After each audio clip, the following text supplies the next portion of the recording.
का है 204 सीट का अपडेट हमारे पास आया है। 114 पर भारतीय जनता पार्टी आगे है।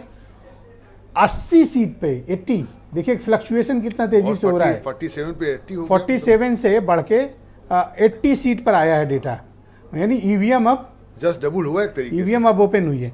80 सीट पर समाजवादी पार्टी का गठबंधन और वो 5-4-1 है।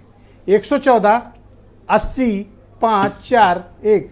रजा रिजवी जी, ईवीएम ओपन हो गई क्या? देखिए ईवीएम अब ओपन हुआ है, अब सही स्थिति जो है वो निकल के आएगी। पोस्टल बैलेट में भी हम लोग समझ रहे थे कि सब राज्य कर्मचारियों का जो इन्होंने पेंशन, और मैं दर्शकों से कह दूं, बहनों भाइयों भटको मत, असली डेटा यहीं मिलेगा। बाकी जगह डेटा आगे पीछे हो रहा है, असली डेटा यहीं मिलेगा, तो यहीं बने रहना। रिजवी साहब बिल्कुल सही है जो डेटा आपके यहाँ निकल रहा है, मैं तो देख रहा हूँ कि डेटा बिल्कुल सही आप दे रहे हैं और उसमें डेटे में कोई आप अलग ऊपर नीचे नहीं कर रहे हैं।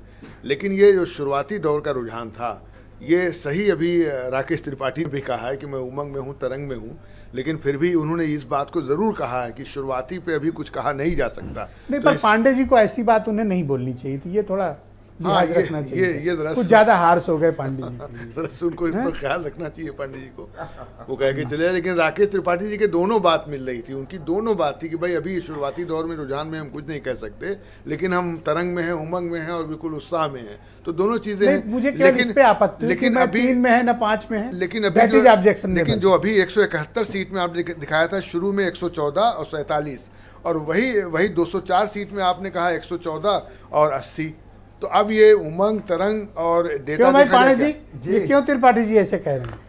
अरे त्रिपाठी जी मित्र है, और त्रिपाठी जी चूंकि वो जान रहे हैं कि परिणाम क्या होने जा रहा है उत्तर प्रदेश का, इसलिए त्रिपाठी जी को अभी हौसला बनाए रखना चाहिए, क्योंकि शाम तक जो है इनको अन्य लोगों की मिठाइयाँ खानी पड़ेगी।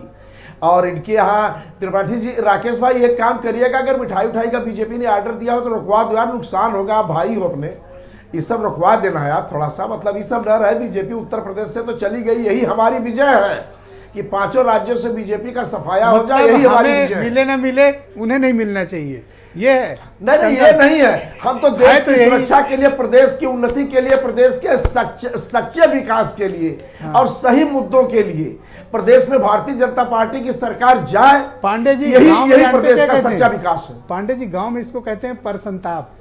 पर संताप मैं भी समझ रहा हूं, मैं गांव का आदमी हूं, लेकिन ये पर संताप नहीं है। मैं भी गांव का ही आदमी, पर संताप नहीं है। ये सीधी सी बात है कि भारतीय जनता पार्टी जिस तरह से किसानों पे बुलडोजर चलाती है, नौजवानों पे बुलडोजर चलाती है, और जिस तरह से यह विकास पे बुलडोजर चलाती है, महिलाओं पर अत्याचार करती है, ऐसी पार्टी से आप भी यहाँ बैठ के न कहें, क्योंकि आप एक बड़े पत्रकार हैं, निष्पक्ष, लेकिन दिल के अंदर एक कशिश होगी कि किसी भी तरह से यह झूठ है, अपराधियों और सबकी सरकार यह जाए, इसके विकल्प में कोई भी एक सरकार आवे, लेकिन ये पहले जाए।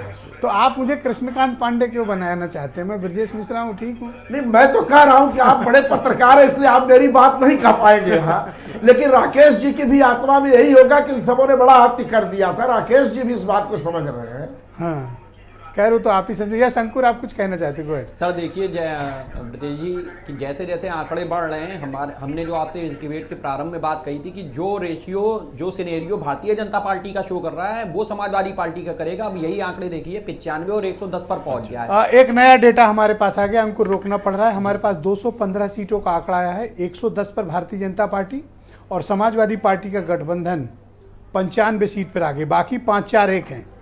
डेटा बड़ी तेजी से बदल रहा है, बहुत तेजी से बदल रही है। ये शंकुर गोयड जी सर, मैं आपसे ब्रजेश जी, मैंने वही बात कही थी कि जैसे जैसे टाइम बढ़ता जाएगा वैसे वैसे भारतीय जनता पार्टी के लिए जो एग्जिट पोल में आंकड़े आए हैं वो एग्जिट पोल हमारे थे। फिगर उस समय गलत टाइप हो गया था, उसमें समाजवादी पार्टी, राष्ट्रीय लोकदल गठबंधन की जगह भारतीय जनता पार्टी लिख गया था धोखे से। कोई बात नहीं, आज उसको हम लोग वर्तमान में जनता दिखा देगी कि ये समाजवादी पार्टी, राष्ट्रीय लिख गया था गलत? एग्जिट पोल में, एग्जिट पोल में सर, एग्जिट पोल में जो दिखाया गया था उसमें जो फिगर लिख गया था ना कि जैसे 265, 326, ये भारतीय जनता पार्टी के लिए लिख गया था, असलियत में वो जनता ने राकेश जी तो राष्ट्रीय लोकदल समाजवादी पार्टी गठबंधन के लिए डिसाइड किया। राकेश तो अभी कह रहे थे कि ये बुलडोजर चला है। तो बुलडोजर चला है तभी तो वो मठ में बैठे हैं जाके, जिनने बुलडोजर चलाया। आप वहां पे जाके पश्चाताप कर रहे हैं कि हमने इतना बुलडोजर क्यों चला दिया। भाई आपने ना बेरोजगारी की बात की, वैकेंसीज होते हुए आपने वैकेंसीज नहीं निकाली हैं, आपने आप हाथरस कांड देख रहे हैं, आपके यहाँ किसानों के ऊपर गाड़ी चला दी गई। खैर ये तो एक वो सब्जेक्ट है जिसके आधार पे आम जनमानस ने यहाँ पे वोटिंग की है। लेकिन अभी आप ही के चैनल पर मैं एक चीज देख रहा था कि भारतीय जनता पार्टी का जो टॉप लीडरशिप है, जिसको आप लोगों ने स्टार प्रचारक डिक्लेयर किया है, जो उत्तर प्रदेश में जा जाके चुनाव प्रचार कर रहे थे, सिराथू से वो अपनी सीट पे पीछे चल रहे हैं, माननीय सुरेश राणा जी अपनी सीट पे पीछे चल रहे थे। तो ऐसी स्थिति में, जबकि आप देखिए सरकारी कर्मचारियों में सरकार के प्रति कितना आक्रोश था, भारतीय जनता पार्टी के प्रति कितना ज्यादा आक्रोश था, तभी सरकारी कर्मचारियों ने इस डेटा को लेकर एक इनिशियल अपन लोग डिस्कशन कर लेते हैं जी। जो हम लोग शुरू से कह रहे थे कि इट्स अ बाइपोलर इलेक्शन, बिल्कुल, और डेटा में वो रिफ्लेक्ट हो रहा है। मैं एग्जिट पोल में रिफ्लेक्शन नहीं था, बट अभी के जिस वक्त हम लोग, क्या टाइम हुआ घड़ी देखिए, 9:25 9:25 हाँ। 9:25 पर तो ये बाइपोलर लग रहा है। आई डोंट नो कि 10 बजे क्या होगा। ब्रजेश जी, मैं तो इसी सवाल के आपका इंतजार ही कर रहा था, क्योंकि हम लोग जो बात कर रहे थे कि ये दो ही पार्टियों के दो ही गठबंधन की लड़ाई है, और वो साफ दिखा। आप देखिए 47 से 95, 110 से 95 की दूरी कितनी कम हो गई, और मुश्किल से 25 मिनट हुए हैं बैलेट को खुले हुए। असल में सब एक साथ खुलता है ना, तो डेटा एक साथ आता है। सही कह रहे हैं। मतलब with in 5-10 minutes scenario change हो जाता है। अरे भाई, आपके इसी चैनल पर आपके राहुल एंकर ने हमसे कहा कि भाई आपकी 40-45 साल की पत्रकारिता, ये सब बताइए कौन जीत रहा है, आप बताइए ये कौन जीत रहा है। अच्छा, गला पकड़ा आपका। हाँ, कहना भाई आप आपकी पत्रकारिता इतनी पुरानी है, बताइए। तो हमने कहा भाई टफ फाइट कैसे है। कैसे एंकर हो गए हमने कहा नहीं बिल्कुल गला ही पकड़ ले रहे हैं, देखो। नहीं, सही बताना चाहिए कि भाई उम्र हो रही है, मैं इस क्षेत्र में रहता हूँ, वो काम करता हूँ, तो मैंने कहा बहुत टफ फाइट है। लोग सावधान होके आए। मैंने कहा बहुत टफ फाइट है। हमने टफ फाइट तो आज एंकर कुछ भी कर डालेंगे। अगर 110 और 95 सब करते देखा है। अगर 110 और 95 तो क्या मुद्दल उद्दल लेके बैठे मिलेंगे। नहीं, क्या है 110 और 95 तो क्या टफ फाइट नहीं कहेंगे आप? तो ये बाइपोलर है नहीं, माने ना माने, बिल्कुल बाइपोलर है। आपकी क्या ओपिनियन? मैं बिल्कुल बाइपोलर, और ये स्टार्ट से था कि ये बाइपोलर ही चुनाव है। आप देखिए 5 से 4 की फिगर नहीं बदल रही, अदर्स में वहाँ एक ही है जी, और वो अदर्स में मुझे लगता है राजा भैया की सीट है जी, धनंजय सिंह की सीट शायद वो पीछे हो गए, शायद वो पीछे हो गए। और यहाँ पे ब्रजेश जी, जहाँ पे मैं देख रहा था अभी दूसरे चैनलों को मैंने सरसरी निगाह से देखा, कोई 200 के पार पहुंचाई दे रहा है, कोई 250 के। इतने सटीक आंकड़े आप देख रहे हैं, और कितने देखिए स्टेबल हैं वो आंकड़े, देखिए तभी आ रहे हैं। मैं इसीलिए कह रहा हूँ कि भाई जो ऑथेंटिक रिपोर्ट है जो आ रही है, हड़बड़ी मत करिए, डेटा का विश्लेषण करिए, तब दर्शकों के समझ रखिए। ये कोई एग्जिट पोल, ये मजाक मनोरंजन की चीज नहीं है। तो इसलिए तो विश्वास प्रदेश है कि किस्मत हर को आदमी तय अपना करने वाली चैनल चीज भारत है। समाचार खोले तैयार रहता है। प्रदेश की किस्मत तय करने वाली चीज है, इसलिए यहाँ बहुत सावधानी की जरूरत है। हाँ भाई राकेश त्रिपाठी जी, बाइपोलर है, दिख रहा है ये तो अभी 9:30 बजे।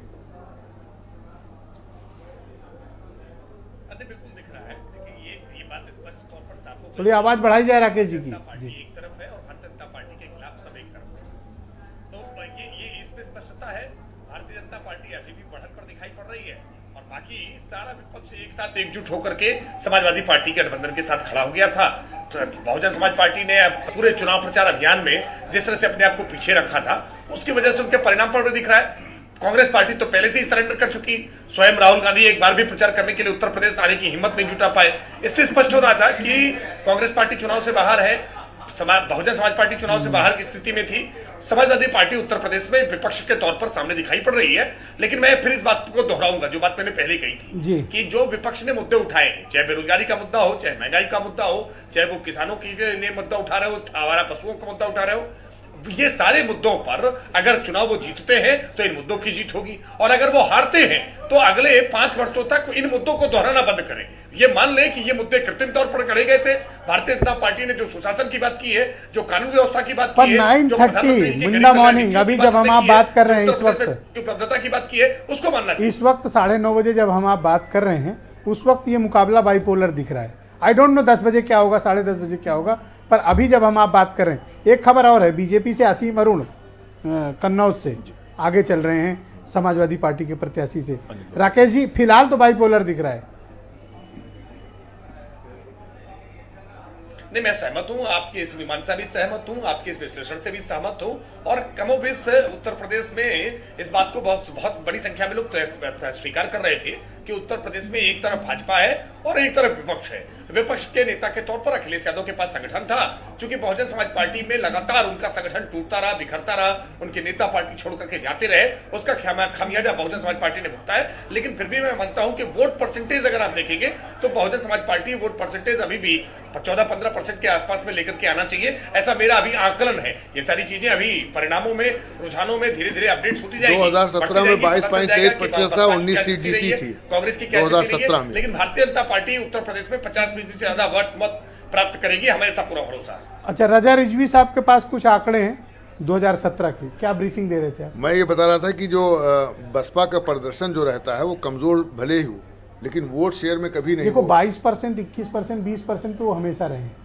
इस बार 1989 फैसला होना है कि BSP 1989 में 13 एमएलए जीते थे उनके। 1989 में वोट प्रतिशत 9.41 था। 1991 में 12 एमएलए जीते थे, 9.44% था। 1993 में 67 एमएलए जीते थे, 11.12% वोट था। 1966 में 67 जो है एमएलए जीते थे, 19.64% था। 2002 में 98 सीट जीती थी, तब इनका प्रतिशत था 23.6%। और 2007 में 206 सीट पाए थे, सरकार बनाई थी इन्होंने, तब इनका प्रतिशत 30.43% 30% हुआ। और 2017 में 19 एमएलए जीते, लेकिन 22.3% रहा, पर यानी 22% वोट शेयर तो रहा ना। हाँ 19। वो लगातार 22% पे उन्होंने। अगर इस बार जैसा कि अभी एग्जिट पोल में अनुमान था कि 8 से 9% वोट कम होगा बीएसपी का, और ये आपको अनिल दोहरे और के आगे- एग्जिट पोल ने इसको दिखाया कहाँ, बीजेपी की तरफ। जी बिल्कुल, ये आपको असीम अरुण के आगे होने और अनिल दोहरे के पीछे होने से भी समझ में आ रहा है कि ये जो दलित वोटों का स्विंग हो रहा है, शायद ये इस बार उत्तर प्रदेश चुनाव में निर्णायक भूमिका है। महिला वोट ऑलराइट, एक नया अपडेट 240 सीटों का, दोनों पार्टी शतक लगा चुकी हैं। 125 पर बीजेपी आगे चल रही है, 105 पर समाजवादी पार्टी का गठबंधन, बाकी 5-4 एक स्थिर हैं, कांस्टेंट है। ये डेटा बड़े सरप्राइजिंग आ रहे हैं। 240 सीटों का हमारे पास इस वक्त आंकड़ा है, 125 पर बीजेपी आगे चल रही है, 105 समाजवादी पार्टी आगे चल रही है। रमेश ठाकुर जी, ईवीएम का रुझान आते ही क्लोज कंपटीशन शुरू हो गया between BJP alliance and socialist alliance. नहीं, बिल्कुल ब्रजेश जी, आपका कहना बिल्कुल सही हो गया। जैसे ईवीएम का पिटारा खुला तो जो आंकड़े आपकी स्क्रीन पे दिखाई जा रहे थे 47 वर्सेस 87 था, तो वो तुरंत पलट के देखिएगा 125 और 105 पे आ गया। मुझे लग रहा ज़्यादा कोई फर्क नहीं है, और बीएसपी में भी एक की बढ़ोतरी हो गई है। तो ये दिखाता है कि जैसे बैलेट पेपर से हटके जिस तरीके से ईवीएम का पिटारा खुला है, तो मुझे लग रहा आंकड़े दूसरी दिशा में जा रहे थे, जो हम डिस्कशन अभी कर रहे थे। ये तो फिर वही बात हो गई जो ओपिनियन पोल जो 2-3 दिन से चिल्ला रहे थे, मुझे लग रहा उनके आंकड़े यहाँ तो ध्वस्त होते दिखाई दे रहे हैं। लेकिन सबसे बड़ी बात अगर देखी जाए, ये जो आंकड़े हैं इनकी अगर बुनियादी हकीकत देखें, बुनियादी चीज़ों पे देखें, क्योंकि मौजूदा जो चुनाव है, मुझे लग रहा है एक आम आदमी को क्या चाहिए, चाहे ग्रामीण हो चाहे शहरी हो, उनको 4 चीज़ों पे उनको सबसे ज़्यादा उनकी ज़रूरत होती है। थाने, कचहरी, स्कूल और अस्पताल। मुझे लग रहा इन चारों पे कोई ज़्यादा काम नहीं हुआ। सांड पे काम हो रहा, सांड छोड़ दिए, इस तरह की चीज़ें उठी हैं जिन पे मतलब कोई किसी का मतलब ही नहीं है, लेना ही देना नहीं है। लेकिन बावजूद भी अगर मुझे लग रहा है, मैंने पहले भी परसों भी आपके चैनल पे कहा था, इन सारे मुद्दों को लेके, महंगाई का मुद्दा हो गया, चाहे कोरोना मिसमैनेजमेंट हो गया, बहुत सारे ऐसे मुद्दे हैं जो बीजेपी घिरी हुई नजर आ रही थी। हालांकि बीजेपी के नेताओं ने उस पर कभी बात नहीं करी है, लेकिन अभी शुरुआत में जब राकेश भाई के चेहरे पे बड़ी मुस्कान थी, मुझे लग रहा आपका जो आंकड़ा देख के थोड़ा सा मुझे लग रहा मुस्कान भी कम हुई है। खैर, अभी संयम बनाने की जरूरत है। अरे क्यों आप सब लोग त्रिपाठी जी के पीछे पड़ गए? पार्टी अगर इस बार कृष्णकांत पांडे और आपने लग रहा है एक सिंडिकेट बना लिया है। नहीं, श्रीकांत जी को तो खुश होना चाहिए ना कि मुझे लग रहा है नहीं, अभी ज्यादा खुश नहीं होना चाहिए। आगे है, उसके बावजूद ये परेशान हो सकता है एक दो कि बीजेपी के बारे में टिप्पणियां कर रहे हैं। अरे अभी भी बीजेपी सबसे लेकिन आगे है। दिनेश जी, मैं फिर भी कहना चाहूंगा, त्रिपाठी जी, तसल्ली बीजेपी जीती, आ रहा हूं। अनएक्सपेक्टेड रिजल्ट होएगा। इतना होने के बावजूद भी, इतने सब होने के बावजूद भी अगर भारतीय जनता पार्टी जीतती है, तो ये मुझे लग रहा है ओके, अंकुर सक्सेना, कुछ तसल्ली मिली? सर साउंड्स गुड, हैं? Sounds good. और मेहनत जो करता है वो आश्वस्त होता है अपने परिणाम के प्रति। जब हम लोग पर्चा देने जाते हैं तो हम लोगों को पता होता है सक्सेना कि हम जी लोग थोड़ा क्या सा लेके आए हैं। मतलब वो थे साउंड लो, बट जैसी ही टैली बदली अब वो मतलब त्रिपाठी जी को ललका।